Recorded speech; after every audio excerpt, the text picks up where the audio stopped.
કેમ છો?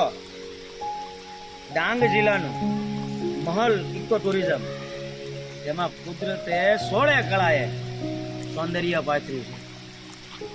નદી નાળા જળતા હોય, પવનના સુસ્કારા હોય, પાંદડા હલતા હોય, અને જે અત્યારની જે માહોલ છે ને મિત્રો, ખરેખર અકલ્પીય છે.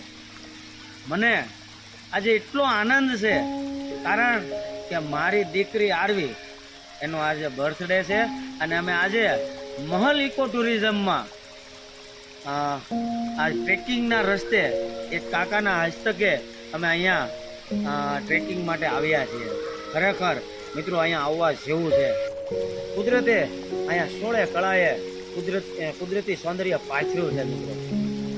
હવાની લહેરો હોય, પવનના સુસવાટા હોય, ઝરમરીયો વરસાદ વહેતો હોય, પાંદડાનો અવાજ આવતો હોય, ઝરણાનો અવાજ આવતો હોય, નદી વહેતી હોય, અને જે ટ્રેકિંગ કરવાની, જે ચાલવાની મજા છે ને મિત્રો, પુષ્કળ છે.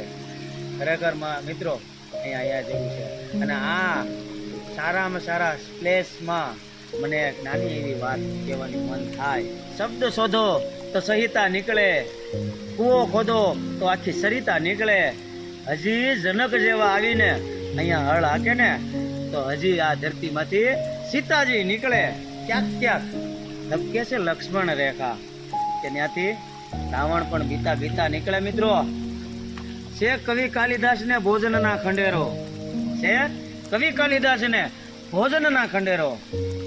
જરીક ખોતરો ને તો કવિતા નીકળે મારા વાલા. સાવ અલગ જ તાસીર છે આ ભૂમિની.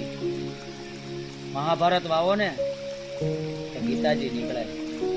મિત્રો મહાભારત વાવો ને તો ગીતાજી નીકળે. તો મિત્રો તમે ક્યારે આવો છો આ કુદરતી સૌંદર્યના મજા માણવા? ખરેખર આવું દિવસમાં આ સૌંદર્ય માણવા માટે આ સમયમાં સારામાં સારો સમય, સારામાં સારો સમય વિતાવી શકશો તમે અહીંયા. તો મારું એવું કેવું છે, તમે આ જગ્યાનો અચૂક ને અચૂક મુલાકાત લ્યો. અને હવે આ વિડીયોને અંત લઈ જવા માટે ખૂબ ખૂબ આભાર તમારો લોકોનો. મારો વિડીયો એન્ડ સુધી જોયો. જય માતાજી.